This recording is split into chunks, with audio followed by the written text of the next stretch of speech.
안녕하세요. 자유교회 이진우 목사가 보내드리는 아침 묵상입니다. 오늘도 예수 그리스도의 향기를 내는 복된 하루가 되시길 바랍니다. 11월 12일 목요일 아침 묵상입니다. 오늘은 아이도벨의 뛰어난 그러나 사악한 계략이라는 제목으로 사무엘하 16장 20절로 23절의 말씀 묵상합니다.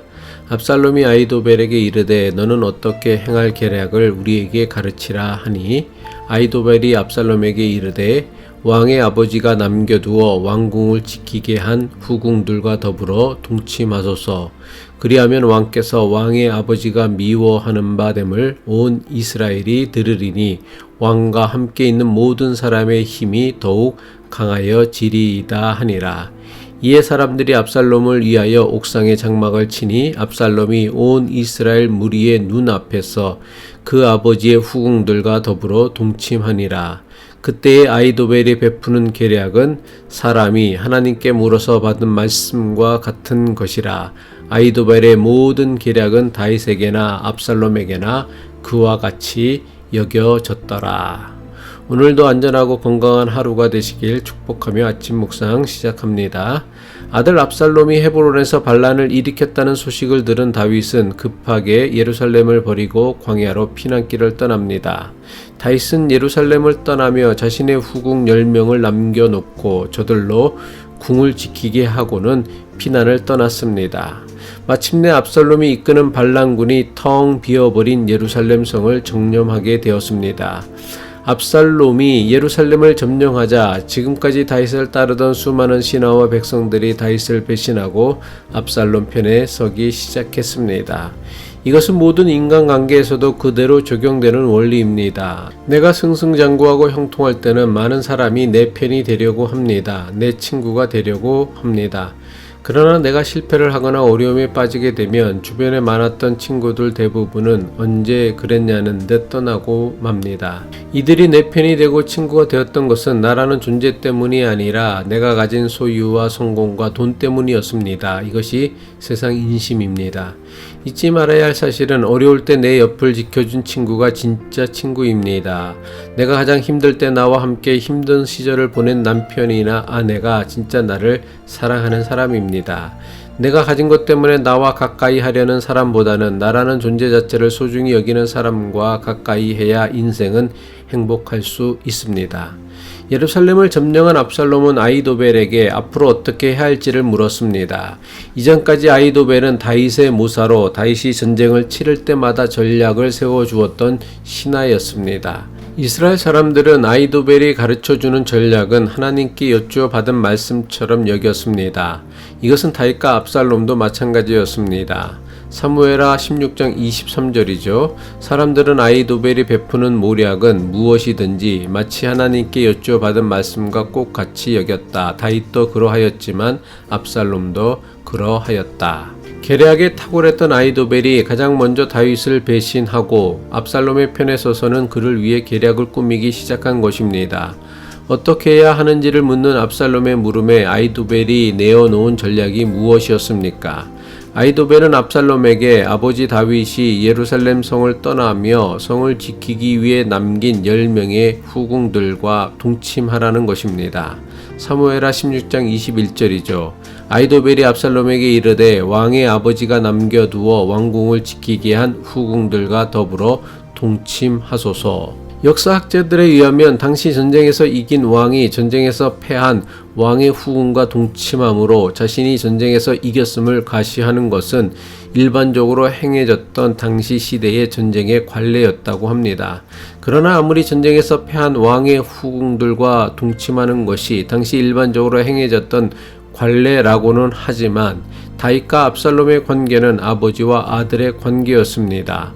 다윗이 궁에 남긴 10명의 후궁들이 비록 압살롬과는 직접적으로 상관이 없는 여자라고는 하지만 그들은 엄연히 아버지 다윗의 여자들이었습니다.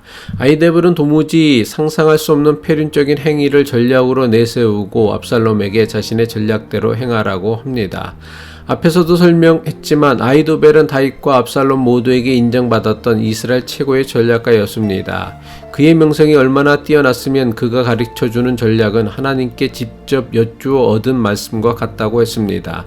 그러나 아히도벨이 도무지 누구도 이해하기 힘든 패륜적인 전략을 들고 나온 이유가 무엇 때문이었을까요?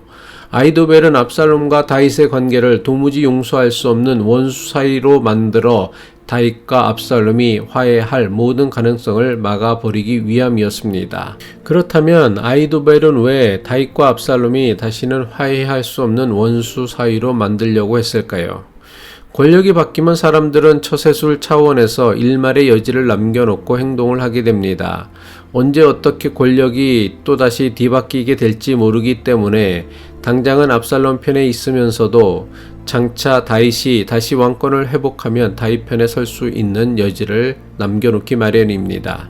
사람들은 지금은 비록 압살롬이 다윗에게 반기를 들었지만 아버지와 아들의 관계인 다윗과 압살롬이 언제든지 화해를 할 수도 있다고 생각했습니다. 그래서 여전히 꽤 많은 사람이 압살롬의 편에도 서지 않고 그렇다고 다윗의 편에도 서지 않고 중간에서 눈치만 보고 있었습니다. 그런데 압살롬이 아버지 다윗의 후궁과 동침을 하게 되면 이 둘은 절대로 화해할 수 없다는 사실을 온 이스라엘 백성이 알게 될 것입니다.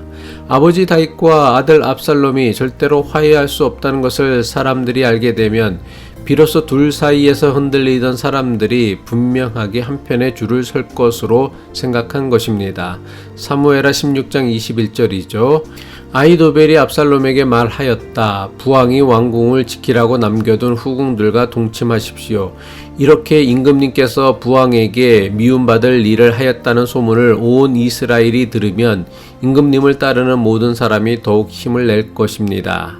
아히도벨이 압살롬에게 제시한 전략은 미움과 증오를 이용해 다윗과 압살롬이 원수가 되게 만들고 이것을 이용해 사람들을 자기 편으로 만들려는 악한 수법이었습니다. 아히도벨의 제안은 압살롬에게는 넘어서는 안 되는 선이었습니다. 그러나 압살롬은 아히도벨의 패륜적인 전략을 받아들였습니다. 압살롬은 옥상에 천막을 치고 온 이스라엘이 지켜보는 가운데 아버지의 후궁들과 동침을 하는 패륜을 행합니다. 아히도벨의 전략대로 사람들은 다윗과 압살롬이 절대로 화해할 수 없는 원수가 되었다고 여겼습니다. 그 결과 예루살렘을 점령한 압살롬을 따르는 신하들과 백성들이 더욱더 많아졌습니다. 모든 것이 아히도벨이 의도한 대로 되었습니다. 압살롬과 다윗 사이에서 흔들리던 신하들과 백성들이 드디어 압살롬의 편에 확실하게 서게 된 것입니다. 압살롬은 자신의 반란을 성공시키려는 욕심에 사로잡혀서는 사람이 도저히 해서는 안 되는 패륜까지 저지르고 만 것입니다. 아히도벨은 미움과 증오를 이용해 압살롬과 다윗을 원수가 되게 하고 사람들을 두 편으로 갈랐습니다. 자신의 욕심을 성취하기 위해 미움과 증오로 사람들의 편을 가르는 것이 당장은 쉽고 빠르게 성공한 것처럼 보일 것입니다.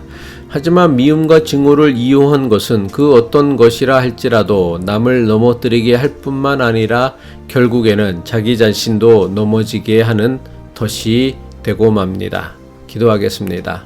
사랑과 자비와 용서의 하나님, 미움과 증오를 이용하여 사람들의 편을 가르는 것으로는 그 어떤 경우에도 사랑과 용서의 하나님이신 하나님의 뜻을 이룰 수 없음을 깨닫게 하옵소서. 둘로 나누어진 조국과 갈수록 둘로 나뉘어지는 이 땅 미국을 치유하여 주옵소서. 예수 그리스도의 이름으로 기도합니다.